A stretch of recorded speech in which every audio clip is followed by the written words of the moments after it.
Rēzeknis novada ziņas. Šodien Latgulis radījis studijā gastēja Rēzeknis novada pašvaldības Oriju sakuru koordinatore Inte Rimšāne. Ar Rimšānes kundzi runāsim par iespēju izmantot Eiropas Savienības programmu pīdāvotos iespējas personisko redzesloka paplašināšanai ISOS kvalifikācijas cēšanai. Labadīna, Rimšānes kundze! Labadīna! Esat dzirdējusi par iespējām dasadalītīs vicēbu braucīņos, kuru kursici semināri notiek dažādos Eiropas valstīs. Kas tad ir jodara, lai varētu dasadalītīs itaidos programmos, kur jomeklē vairāk informācijas? Pirmkārt ir jotver mūžizglītības programma, un te ir mājaslapā, kas saucās www.apa.lv, Akadēmisko programmu aģentūra. Mājaslapā ir informācija par dažādām mūžizglītības programmām, piemēram, Komēnijus, Grundtvig, mācību braucieni. I to jāzaver, kas cilvēkam vairāk interesē. Ja ir skolotoji, tad, protams, varētu vērtīs par Komēnijus, īpaši par Komēnijus profesionālās pilnveides kursiem. Ja strādāja citos nozaros, tī varētu būt Grundtvig programmas pīdāvotī kursi, piemēram, Grundtvig darbnīcas. Ja ir vadošos amatos, piemēram, skolu direktori, varētu pīzadaļātīs mocību braucīņos. Pirms kāda mēneša Rēzeknes novada pašvaldības 4 darbinieki izmantoja Grundtvig mocību programmas īspējas un pīzadaļājās darbnīcos. Tie bija Grīkeja, tie bija Rumānija. Jāatzīmē tas, ka cilvēki atbrauc pēc tom darbnīcām pilnīgi citi. Ir atvārtoki, ir gribuši, ko tad toļok darāt, mainīt sevi un mainīt cilvēkus, kas viņam apkārt. Tā kā tom darbnīcam un tiem kursiem pīmēt tāda stimulējoša īdarbība. Bet, ja, piemēram, es neesmu ni skolotoja, ni pašvaldības īstoši darbinīca, ni arī strādāju vadošā amatā un arī angļu valodas zinošanas man nav tik spūžas, vai es kā parasts miersteigts cilvēks varu pīsadalītīs kaidāni bijis programmā? Parasts miersteigts, tā sakot, cilvēks 18 gadiem līdz 100 gadiem var pīsadaļātīs Grundtvig programmā, un tās ir darbnīcas. Es var būt bezdarbnieks, es var būt pensionārs, es var strādāt birojī vai vadīt savu uzņēmumu. Jām ir visas iespējas izmantot šo Eiropas Savienības programmas finansējumu. Namaksājot nicik visus Eiropas Savienību.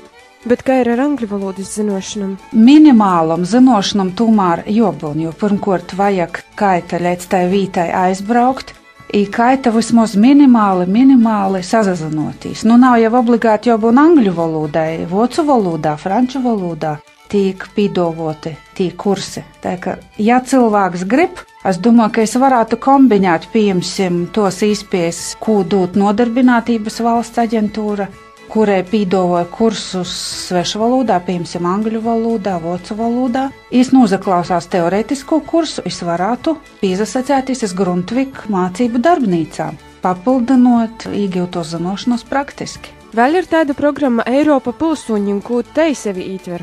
Te ir vairāk pašvaldību domāta programma.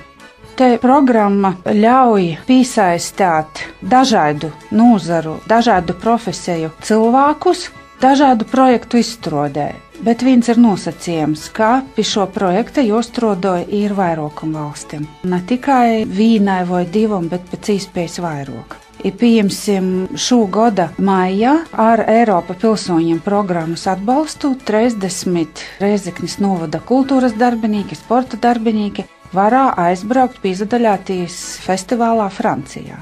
Lielāko daļu šo ceļojuma izdevumu un uzturēšanās izdevumu sēdza Eiropas Savienības programma Eiropa pilsoņiem. Protams, ir vieglāk projektu rakstīt šajā programmā pašvaldību. Tomēr ir vairāk gan cilvēku resursu, gan finansiālo resursu. Ar kādam tad valstīm Rēzeknes novada pašvaldībā ir sadarbība? Pirmkārt, mums ir ar Eiropas Savienības valstīm, ar Lietuvu, ar Franciju, kā es jau minēju, ar Grīkeju. Ļoti cieša sadarbība jau no 2003. gada. Tad mums ir izveidojusies sadarbība ar Ameriku, ar Norvēģiju, kas nav Eiropas Savienības valstis. Šogad uzsākam sadarbību ar Horvātiju, kas jau janvara tomēr būs Eiropas Savienības valsts. I vēl viena interesanta valsts, ar ko mēs sākam sadarboties itamā gadā, tie ir Turcija. Tā kā mēs mēģinājām paplašinot sadarbības iespējas arī ārpus Eiropas Savienības valstīm. Bet kāds iegūms pašvaldībai ir tādas sadarbības? Pirmkārt, šo projektu rezultātā tiek sakūpta apkārtējo vide, piemēram, Latvijas-Lietuvas programma atbalstāja ūdens turisma attīstības centru Gaigalavā. Tot ir vēl bijuši daži citi projekti. Piemēram, Lūznavā tika izveidotas jaunas puču dūbis, tika pabeigts projekts toža Latvijas-Lietuvas sadarbības programmā, i Maltas pogostam tika nopirkts pacēlojs, lai autobusā varētu iekļūt cilvēki ratiņkrēslos.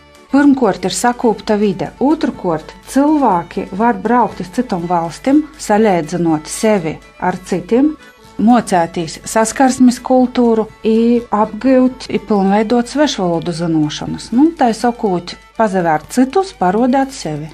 Kādos starptautiskos projektos Rēzeknes novada pašvaldība nākošajā gadā piedalīsies?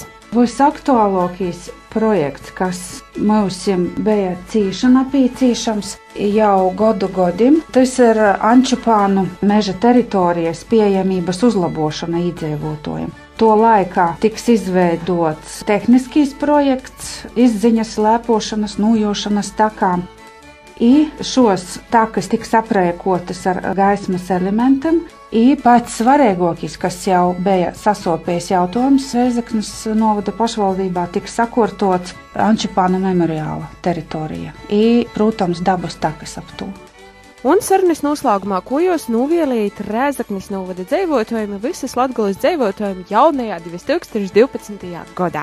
Latgales iedzīvotājiem novēlu uzadrošinoties pieteikties iz dažādām stipendijām, izmantot iespējas, ko sniedz dažādas programmas, gan Eiropas Savienības programmas, gan ārpus Eiropas Savienības. Novēlu nazabēstāties braukt, bet braukt ar vaļējām acīm, maiņātīs, pēc tam, pēc atgriešanos darāt apkārtējos cilvēkus laimīgākus, zinošākus. Sirsnīgs paldies par sarunu! Latgales radijas studijā šodien gastīja Rēzeknes novada pašvaldības ārējo sakaru koordinatore Inte Rimšāne, bet sarunu vadīja Laura Sondure. Tos bija Rēzeknes novada ziņas.